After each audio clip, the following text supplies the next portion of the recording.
लखनऊ खंड से शिक्षक एमएलसी उमेश द्विवेदी ने एक पत्र लिखा है मुख्यमंत्री को और उसमें शिक्षकों को मानदेय देने की मांग की है।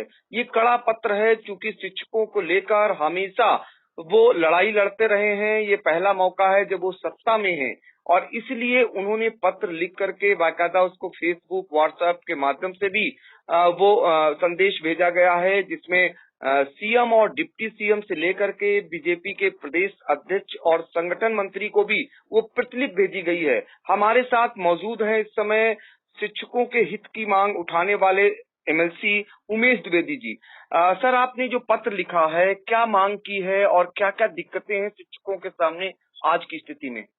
इधर लगभग 1.5 साल से कोरोना का संकट है, पूरे देश में, पूरे विश्व में है और अपनी सरकार, भारत सरकार ने और प्रदेश सरकार ने तमाम सारे जो उससे प्रभावित लोग हैं उनके हितों के लिए तमाम बड़े कदम उठाए। उन्हीं में से ये जो शिक्षक हैं, खास करके जो वित्तविहीन शिक्षक हैं प्रदेश में 3-3.5 लाख, इन पर भी बड़ी भयावह स्थिति है।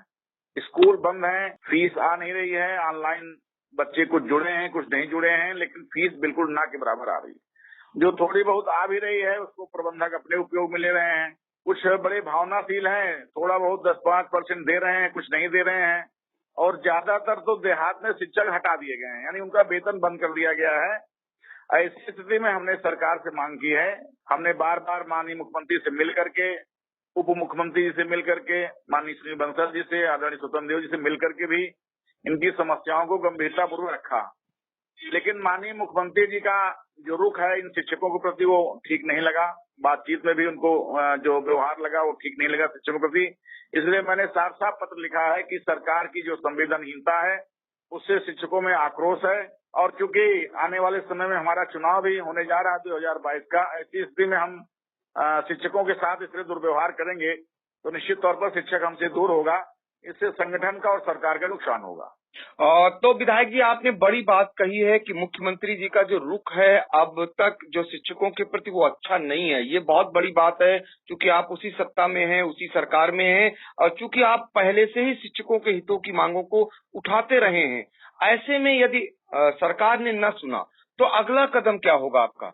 नहीं, निश्चित तौर पर अगर सरकार नहीं सुनेगी तो पहली बात तो सरकार को इसका नुकसान होगा, शिक्षक हमसे विमुख होगा, पड़ेगा। इसलिए मिल करके भी एक बार इस पत्र को भी उनको संज्ञान दिलाते हुए आमने सामने भी, अभी तो हमने डाक के माध्यम से भेजा है, उनके व्हाट्सएप, फेसबुक पे भेजा है, यद्यप उनकी जानकारी में आ गया, लेकिन इस गंभीरता को मिल करके बताएंगे और अगर वो इसको नहीं सुनते हैं तो हम आगे चल करके अपनी सरकार के खिलाफ धरना प्रदर्शन भी कर सकते हैं और उनके खिलाफ धरने पर भी बैठ सकते हैं। तो ये बहुत बड़ी बात आपने एक और कह दी कि शिक्षक हितों को लेकर के आप धरना प्रदर्शन भी कर सकते हैं अपनी सरकार के विरोध में। ऐसे पहले इकलौते एमएलसी हैं जो शिक्षकों को लेकर के सरकार से, अपनी सरकार से एक समान मोर्चा खोले हुए हैं और आपको बता दें कि 3.5 लाख ऐसे वित्तविहीन शिक्षक हैं जिनको मानदेय देने की मांग निरंतर उठा रहे हैं शिक्षक एमएलसी जो लखनऊ खंड से हैं, उमेश द्विवेदी जी। इसमें सर 1 लाख कर्मचारियों की भी बात आपने कही है, उनके हितों की भी बात आपने, उनके मानदेय की भी बात रखी है।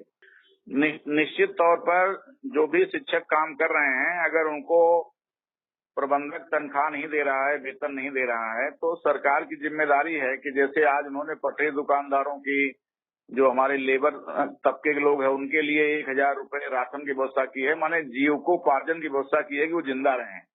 ऐसे ही जो शिक्षक हैं जिनको पैसा नहीं मिल रहा सरकारी कोष से और प्रबंधक भी नहीं दे रहा है, तो सरकार की जिम्मेदारी है कि जिस देश का, जिस प्रदेश का शिक्षक भूखा होगा या शिक्षक दुखी होगा, मैं समझता हूं कि निश्चित तौर पर वो प्रदेश विकास नहीं कर सकता, कल्याणकारी राज्य नहीं कहा जा सकता है। इसलिए हमारी सरकार से, अपनी सरकार से पुरजोर ये मांग है, हमारी सिफारिश है कि इनके लिए भी कुछ न कुछ व्यवस्था तत्काल की जाए। खबर आपकी, नजर हमारी। देखते रहिए आई इंडिया।